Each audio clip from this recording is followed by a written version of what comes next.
আজ আপনাদের মাঝে আমি খুব চমৎকার হাদিস তুলে ধরব।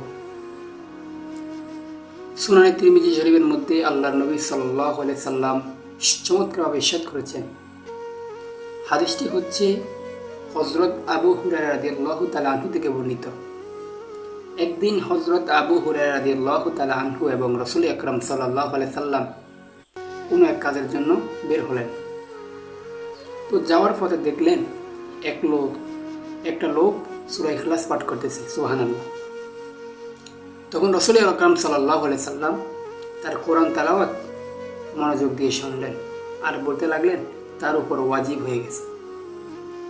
তখন হযরত আবু হুরায়রা রাদিয়াল্লাহু তাআলা আনহু বলে, ইয়া রাসূলুল্লাহ, নবী, তার উপর কি ওয়াজিব হয়ে গেছে একটু বলেন।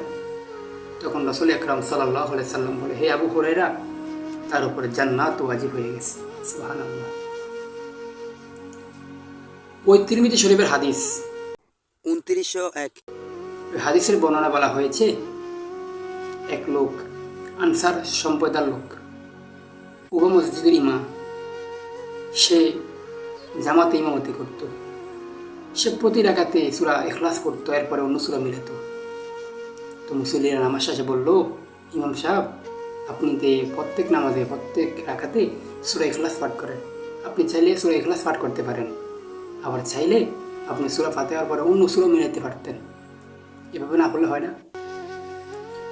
তখন মসজিদের ইমাম বলে, দেখো মুসল্লিরা, আমি এভাবে করতে পারবো না, যদি তোমাদের ভালো না লাগে তোমরা ইমাম সাহেব পাল্টাও, সূরা ইখলাস দিয়ে পড়াবো, হয় তোমরা পড়ো, না হলে তোমরা পড়ো না। তখন মুসল্লিরা খুব চিন্তা করলো গভীরভাবে। তখন তাদের সময়কালীন তাদের মসজিদে যোগ্য ইমাম ছিলেন না, তিনি ব্যতীত। তখন তারা একটু চিন্তিত হলেন। এরপরে আল্লাহর হাবিব সাল্লাল্লাহু আলাইহি সাল্লামের দরবারে গেলেন, সম্পূর্ণ ঘটনার আল্লাহর হাবিব সাল্লাল্লাহু আলাইহি সাল্লামকে খুলে বললেন। তখন আমার প্রিয় নবী সাল্লাল্লাহু আলাইহি সাল্লাম ওই লোকটির কাছে আসলো। আসার পরে জিজ্ঞেস করলো, হে অমুক, মুসল্লিরা কি বলে, এটা সত্য ঘটনা? ইয়া রাসূলুল্লাহ, কোন ঘটনা?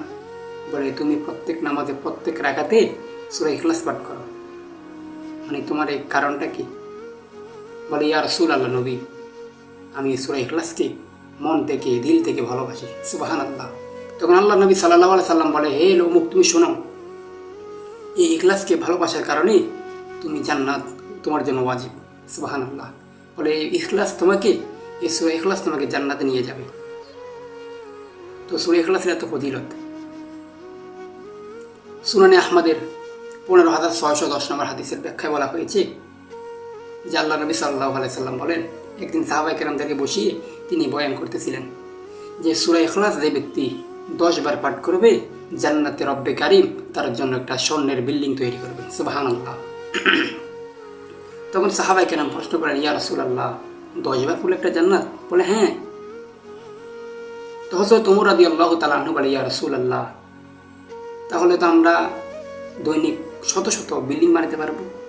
তখন রাসূল সাল্লাল্লাহু আলাইহি সাল্লাম বলে, ওমর, আল্লাহর ভান্ডারে কোনো কমতি নেই, তোমরা যত বেশি পড়বে রব্বে কারিম জান্নাতে তোমাদের নিয়ামত ততটুকু বাড়িয়ে দিবে।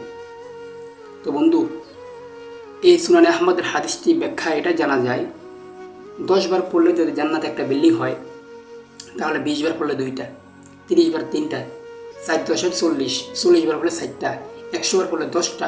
দৈনিক যত ইচ্ছা ওযু সহকারে, ওযুর বাইরে, ওযুর ভিতরে যেমনি পড়েন, ওযু ছাড়াও পড়তে পারেন, সমস্যা নেই।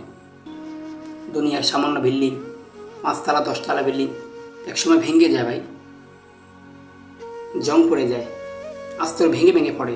কিন্তু আল্লাহ নবী সাল্লাল্লাহু আলাইহি সাল্লাম বলছেন, জান্নাতের নিয়ামত এত মজা, এত দারুণ, 1000 কোটি বছর গেলেও, লক্ষ কোটি বছর চলে যাবে, কিন্তু ইমানদারের চেহারার রং বদলাবে না, বিল্ডিংয়ের রং বদলাবে না, জান্নাতের নিয়ামত কখনো কমবে না, অনন্তকাল ইমানদার সুখে শান্তিতে বসবাস করবে। এটা আল্লাহ হাবিবের কথা। এত নিয়ামত, দুনিয়ার বিল্ডিং তো দূরের কথা ভাই, সারা পৃথিবী যদি আপনি 1000 বার বিক্রি করে দেন, রাসূল সাল্লাল্লাহু আলাইহি সাল্লাম বলছেন, জান্নাতের একটা ইট কেনার যোগ্য রাখে না, এত পরিমাণ নিয়ামত। আর সে জান্নাতের জন্য আমরা কি করছি ভাই? কিছুই করি না ভাই। কোরআনে বলা হয়েছে, ইন্নাস সালাতা তানহা আনিল ফাহশাই ওয়াল মুনকার, নিশ্চয়ই নামাজ মানুষকে অন্যায় এবং অশ্লীল কাজ থেকে দূরে রাখে। ঈমান আনার পর প্রথম ধাপ হচ্ছে নামাজ, আফদালুল ইবাদাতিস সালাত। নামাজের মতো শ্রেষ্ঠ ইবাদত হতে পারে না ভাই। ওই নামাজ যদি কেউ পড়ে, হাদিসের ভাষায় জানা যায়, আল্লাহ নবী সাল্লাল্লাহু আলাইহি সাল্লাম বলেছেন, ফরজ ইবাদত হচ্ছে বান্দার ফরজ কাজ, মানে আল্লাহর হুকুম, আল্লাহর নির্দেশ।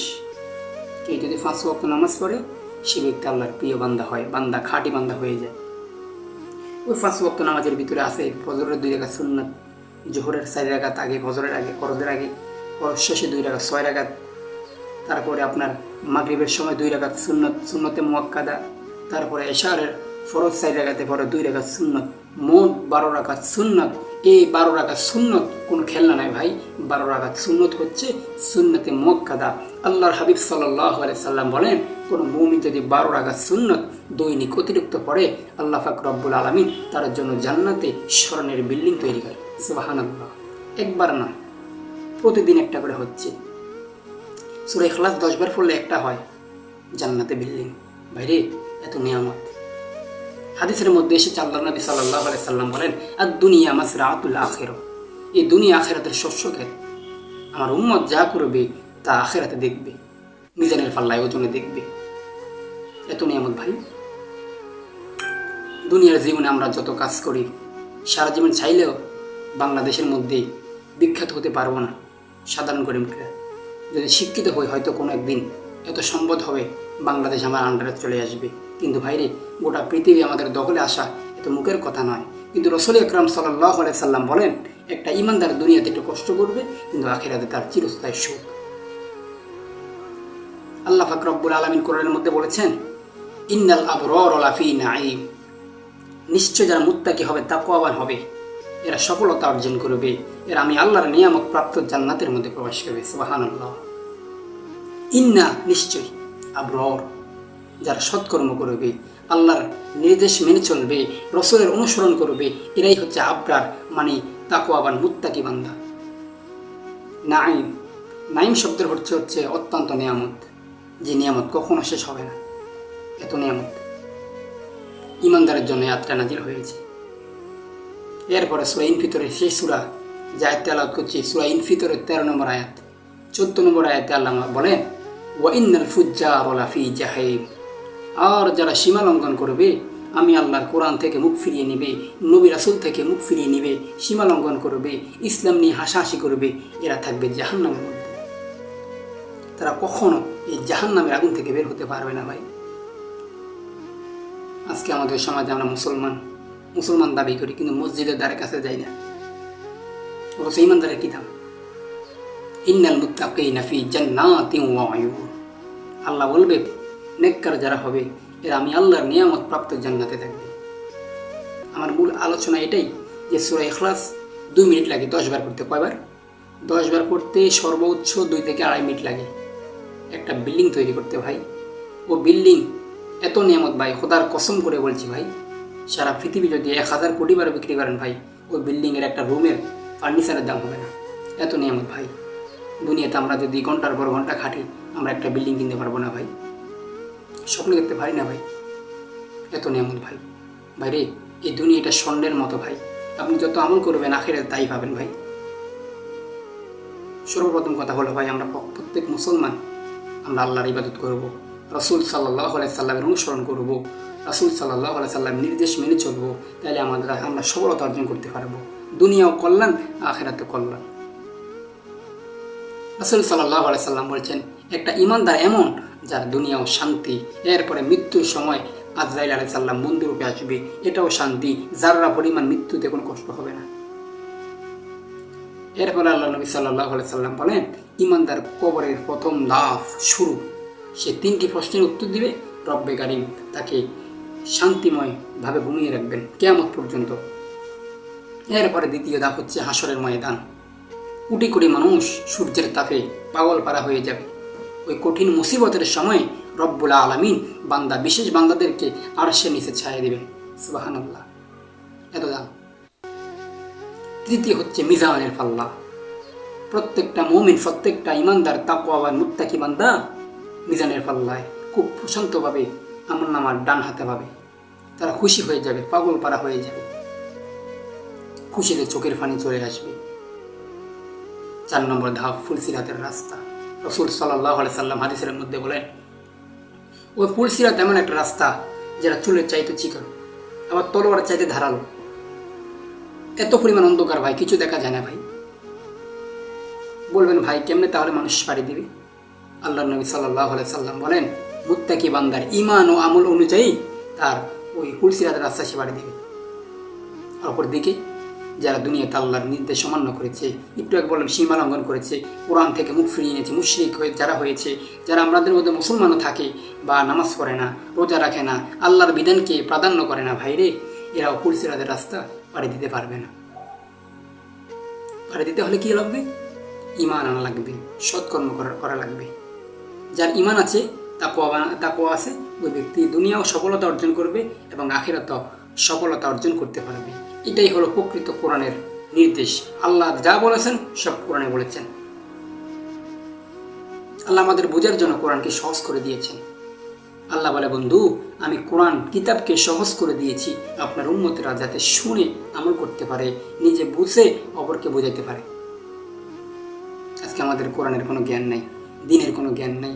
ওলামায়ে কেরামের মুখ থেকে কথা শুনি আর আমরা হাসি ঠাট্টা করি যে হুজুররা মনে হয় একটু বেশি জ্ঞান দেয়। বাইরে ওলামায়ে কেরাম যদি পৃথিবীর জমিনে না থাকতো তাহলে পৃথিবীটা জাহিলিয়ার যুগের মতো অন্ধকার হয়ে যেত। বর্তমান সময়ে ওলামায়ে কেরাম আছে, দেশের মধ্যে অশান্তি আছে, ঠিক আছে, কিন্তু ওলামায়ে কেরাম যেদিন চলে যাবে, যেদিন হক কথা বন্ধ হয়ে যাবে, মনে রাখবেন ওই দিন থেকে পৃথিবীর মধ্যে গজব নাজিল হবে। আল্লাহর হাবিবের কথা হাদিসের মধ্যে এসেছে, আমার নবী সাল্লাল্লাহু আলাইহি সাল্লাম বলেন, যে দেশের মধ্যে, যে রাষ্ট্রের মধ্যে, যে এলাকার মধ্যে, যে বাড়ির মধ্যে প্রকাশ্যে গুনাহ হয়, আল্লাহর গজব সেখানে প্রকাশ্য হতে থাকে। আজ আমাদের সমাজে কোনো সমাজ নাই, বিবেক বলতে কিছু নেই, শুধু স্বার্থ পাইলে মানুষ মানুষকে খুন করতে পারে, 2-3 হাজার টাকার জন্য মানুষ মানুষকে কুপিয়ে হত্যা করতে পারে। ভাই যাক, দীর্ঘ আলোচনা করব না, আমি ছোট মানুষ, কোনো ভুল ত্রুটি হয়ে থাকলে ক্ষমার দৃষ্টিতে দেখবেন। তো সকলে ভালো থাকবেন, আমার জন্য দোয়া করবেন। আসসালামু আলাইকুম ওয়া রাহমাতুল্লাহি ওয়া বারাকাতুহু।